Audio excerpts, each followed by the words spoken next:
Me good. Hey! Record. All of our saves are gone. I Yeah, knew it. they tailed us. Hey, it's me again. Don't worry, not that crazy fucking godhead version of myself you saw me incinerate with my brain fire or whatever it was I did there. It's real me this time. Shin, I can understand what you're going for here. Or maybe you aren't. Maybe you just stumbled on the save file by accident. All I can say is what I'd be trying here if I were you. See, I used to be a pretty big time gamer. Oh, she did get canceled for saying the N word. And for the sake True. of completionism, I'd want to set up a save file right before my final dream, so We I would never could do that. proceed to spam the hell out of it to get all of the possible sword/crown combos to see if I could get a different ending. I also used to do a lot of coding, and there were, what, 5 binary sword/crown choices in a row, so if I were in your shoes, I'd know right away that that was 32 possible permutations to try out. Oh no. Which sounds like a huge pain in the ass, but if you're a true Mm, gamer like I was, you gotta do it right. The thing is, given how much you were just trying to mess with me, I'm not sure if you deserve this courtesy because, but since I ran away, I've been trying to do things differently and hang on to stupid grudges so much, you know? So in the spirit of rising above our petty grievances, I figured I'd do you a solid by deleting all of your saves files and leaving you a note here letting you know not to bother with all that. No matter how many patterns of choices you make, they all lead to the same ending. That's because it was always my choice to make, not yours. And I'm going to okay. choose the sword regardless of what hoops you tried to make me jump through. For all that's been made of free will and the significance of my choices versus yours, the funny thing is I don't think it was ever that much of a choice for me at all. Honestly, I honestly think the path I chose was the only one I was ever even capable of. I love her too much to even think of leaving her again. Maybe I owe you a proper letter as long as I'm going through the trouble of rolling up this note, shoving it in a ball and lobbing it in the ocean. Hard to say where I ended up, because that's wherever you happen to be right now. But then I'm sure all shores look the same to a bottle that's been adrift to it for a long time. And in a sense, all shores pretty much are the same, aren't they? They just they're just the places where the ocean finally decides to leave the dirt alone and benevolently allow us a little space to walk about. It's always been made me happy to think about the ocean. Puts me in a good mood. So in keeping with these good vibes, why don't we stretch out a little here? Give my final thoughts more breathing room. Please, no, please, anything but that. Yeah, I've heard enough of your fucking thoughts, I'm to good. be So, honest. bullshit on all of this. You're not cool just because you deleted the save files. Now you're just making us look it up somewhere else. You're being No, no, annoying. no.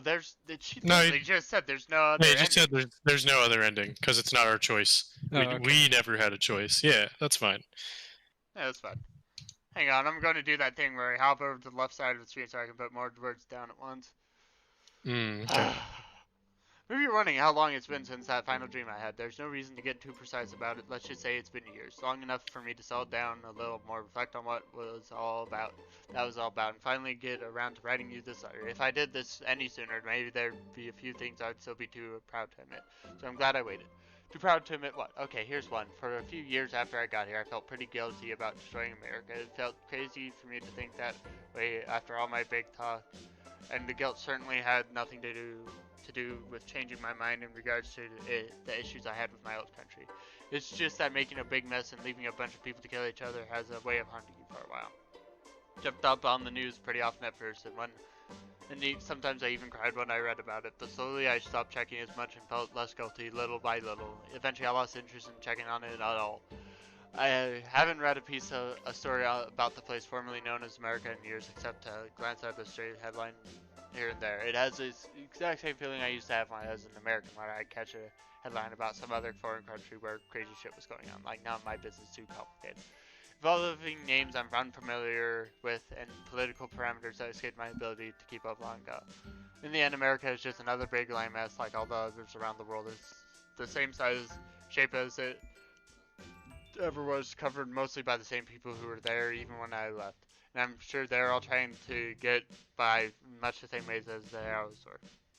Only thing that really changed is I erased all the imaginary fucking lines that got drawn all over the continent by a bunch of completely deranged people a couple hundred years ago. Good reasons to make shit.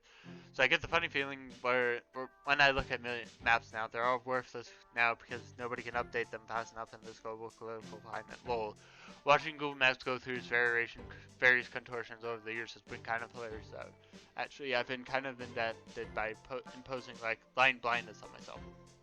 I look at the continental U.S. and I just ignore whatever lines the cartographers are peddling these days, and I focus on the shape of the water hugging the land, same as it ever was, and it sort of comes to me in that sense. There's that funny looking hook shape that makes up Cape Cod. Below you have the decapitated dragon. That's how I used to see it when I was a kid.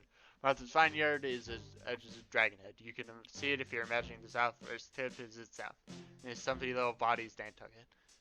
Even when I was on the island acting like a warlord, Gansiana map would always make me laugh for some reason. There's this dead dragon again, lol. There's this crazy character who used to mutilate her stuffed dragon. Looking at those islands always reminded me of her. I don't know, I'm just shitposting here at this point. But what I'm trying to say is, I just really love the islands. I just really love islands. I've always been naturally drawn to them, fantasizing about them, making absurd getaway plans focusing on certain islands. And then I literally did run away to an island twice. And now I think I understand why I was so obsessed with them. It was because they can't be as easily defined by the invisible bullshit lines people like us like to draw them as. Their shapes are always naturally carved out by them. And the oceans that surround them. And people can never tell the ocean what to do. The only influence people can have on the ocean is through climate change and all that. It does make the damn thing bigger. It makes it stronger, almost like it wakes it up. Its slumber is what allows us to once it slowly stirs from its slumber, it begins to remind us all who was in charge all along. Who has the ultimate ability to drown this planet in the self-important infestation known as humanity. We probably still have a little ways to go before that happens, so we might as well spend it reflecting on the very suicidal tendencies we keep indulging in to keep the doomsday clock ticking away inch by watery inch. You think of God, I hate to even bring her up.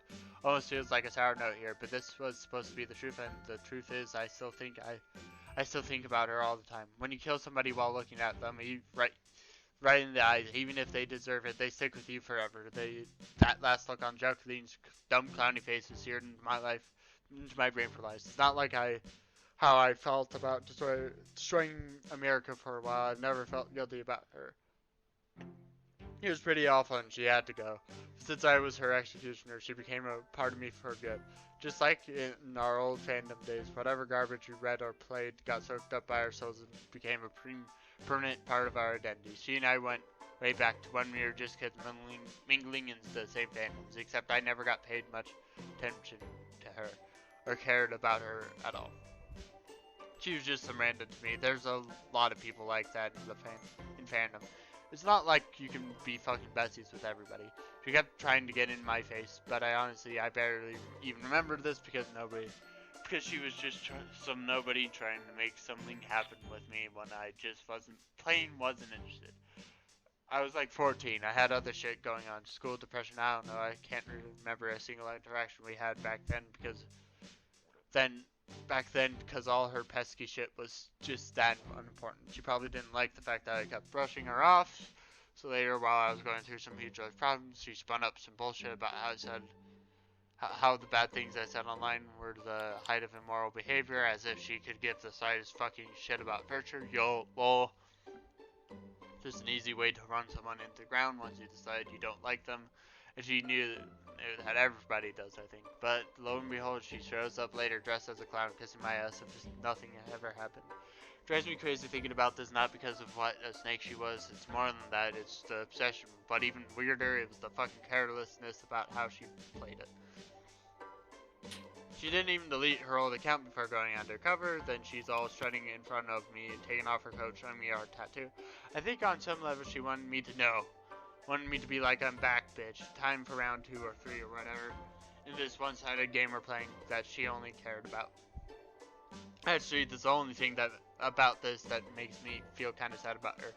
All that posturing and conniving, I think the only explanation is she just liked me the whole time and wanted me to notice her. Or maybe more like, liked me, bearing in mind that the fandoms we used to roll in were pretty whack and gave us all some weird ideas about human interaction and romance. And the most fucked up thing about this is I kind of get it. I see where she was coming from practically every step of the way.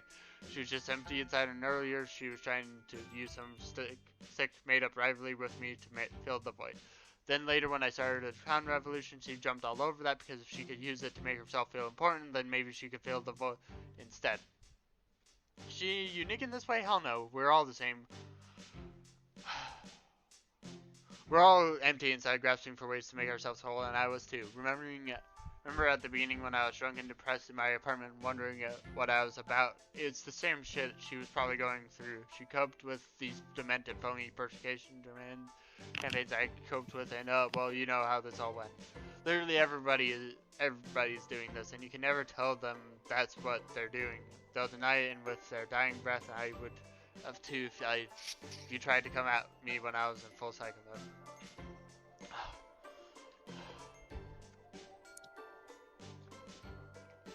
Everybody's got their cover story to deflect any honest attempts to penetrate the layers of bullshit. Actually, it's about advocating for a higher standard of virtue in the media we consume. Alright, whatever you say, pal. Actually, it's about ethics in game journalism. Sure, man, that totally makes a ton of sense. Actually, it's about holding a certain individual accountable for their past problematic behavior. Oh, for sure, nothing sus about that at all. Sus alert. Sus alert. Whatever. Actually, it's about the pride I have for my nation, right? Never heard of that one before. It's definitely not an idea that repetitively led to insanely bad problems or anything, so keep having fun with that. The sad thing is, the harder you bang the table and insist your cover stories are the real reason why you're tipping on some preposterous shit, the flimsier they appear to everybody watching. After a while, people catch on that, mostly trying to convince yourself with the cover story and not the other so much. You've just gotten so invested in believing you bought into all this shit for the reasons you're saying you are, and not for the sake of filling the void inside you. Because if you were forced to admit that, the void will open right back up, and there it is again. All that pain and existential misery, can't let that happen, right? So sometimes we even aid and abet each other in it, keeping our mutual bullshit cycle spinning, like a sick kind of treaty. You don't call my bullshit if I don't call yours, because then where would we be? Are you nodding along with this all this very wisely? Well, I should hope the fuck so, because it's all true as shit. But maybe you're then wondering, oh hey, that sounds all cool and all, then what's the actual answer? How do you put a stop to this? How do you kill your own cover story? I'm not that good at coming up with solutions. It's more like my skill is identifying problems and then destroying them utterly, like what I did to America. But was that a solution? I don't know, probably not. So I could say a few things that might fuck you up forever, but don't hold me your breath, waiting for me to give you the one neat trick that finally unfucks your Humpty Dumpty ass back together again. Here's a cheap answer I could give you. It's love. Love will pull you out of the pit of despair and fill the hole in your soul for good. It's really tempting to believe that, especially since I guess that's pretty much what happened to me. Haha. That's just me though, and it's would be stupid to take the lessons from the insane shit I just went through and trying to broadly apply them to somebody I know nothing about. It's also just wrong. I could sit here from the comfort of this Fijian paradise, tell you if only you get out there and find that perfect wife, you'll finally be healed. Amen, brother. I knew it. I knew it. I just needed my waifu all along. Yes. But then I'd just be setting you up to taste something else. And you probably won't find it right away, or maybe never at all. Then you might feel bitter and angry about that. Take it out on whichever poor food you were chasing and sink right back behind another fucking cover story that's even worse than the one you started with. So this can't be about chasing somebody. In fact, investing yourself in chasing anything behind this sucks. And just amounts to the same blind alley, whether it's a personal ideology or some other vague shit. So that's a no on love. Well, not quite. It's a no and a yes. But I had to drop the no part first because that was important. But to get to the yes part, you need to understand where I'm coming from. It's all too simple to say Abby swooped in and her love and support healed me completely. That's not what I mean. Think of it this way. Imagine you feel the void in your soul with whatever brand of horse shit someone hurt you on, or you hurt yourself on. And you're in the abyss. You're miserable, and you don't even realize that attacking people obsessed pointless crap, regurgitating the same talking points forever, sinking deeper into this fucked up place every day. It's not good for you, but you just can't see it. Now imagine there's someone nearby. Maybe you just met them, or maybe they've been there, always been there. They're just smiling at you, but you became blind to their smile. You took it for granted because it was always just there. They can see what you're putting yourself through, but you can't now. Imagine they jump into the abyss with you and try and pull you out. They do it all at an enormous cost to themselves, and you return the favor by fighting them at every turn. But they just keep on trying, and there's no reward for them at all except to see you become a happier person. That isn't what love is. I don't think love exists. So go back to the sort of generic question I asked. Is love the answer? The no part is obvious, but the yes part is kind of subtle. You can't go chasing love to cure yourself, and yet I still think the ingredient is essential ingredient for getting better. Maybe the trick is to realize it's not in as short supply as you think. People who want to see you do better and happy are everywhere. If you keep shutting them all out by parroting your cover stories over and over, you'll swear they don't exist too, just like I used to. Does that mean that Abby totally healed me? That's complicated too. Some things are just part of me that will never disappear. Jacqueline's shocked face, stuff that happened with my parents. The aerial view of an entire nation on fire because of one little speech I gave. So I'll never be healed. That's just the wrong word. Mainly it just feels so good that somebody cares about me this much. I feel so good all the time, every night, every day. I'm never in a bad mood anymore. It's kind of crazy. Sometimes I wonder if someone like me even deserves to feel this good. But I don't even care if I don't. When I'm happy, she's happy. And that's what makes it worth it trying to stay this way. For the first 3 years we lived here, every night I could swear I saw a sword in the sky, you know, like a little constellation of stars shaped like a sword pointing right down at me. It bugged me, always made me think of the choice I made. And after a while I'd look up in the sky and I couldn't see it anymore. I just tried to see it. I tried to see it, but it just wasn't there. It's not like the stars disappeared or anything or rearranged itself. It was more like my mind couldn't bring itself to do whatever it was doing to trick me into seeing it. Then, kind of like the illusion of America itself, I started forgetting I could see it at all. So when my godhead drama dream self was ranting all menacing about choosing the sword, like, ooh, watch out because being happy because it might come back to haunt you, lol, what a load of shit. What's going to happen to me? I'm going to die. Of course I'm going to die. I'll die of old age or some other shit before that, which is the reality everybody lives with. It doesn't matter. I made the right choice and I'm not scared of anything as long as I'm with her. We have a good life here and we'll enjoy it for as long as we get to. Our horse Percy grew up to be so strong and beautiful and we love him dearly. For a while we started wondering about adopting a kid, but they still don't let you do that here. That's fine, though, because we decided a big, beautiful horse is more than enough family for everyone. I'm going to get going now. A family is just 2 women and a horse. Yeah. I'm going to get going now. It's been fun in a sort of lopsided way. You can see me, but I can see you, but you got to stop over me. Got to fuck with my head by trying to assess your decision all my life, or better than mine somehow. I'm not mad at all that, and honestly, I appreciate all the sending you've done. I'm very impressed, but it's my final wish for you that the moment I disappear from your life, you'll begin realizing that once I've gone, the only person left to impress will be yourself. Peace, kiss emojis, and No, you're wrong. Yeah, I take back what I said about earlier when I said Andrew Hussey, thanks for whatever that is. Actually, no. Yeah, that's not thank you for that. Yeah, my throat hurts. Alright, bye.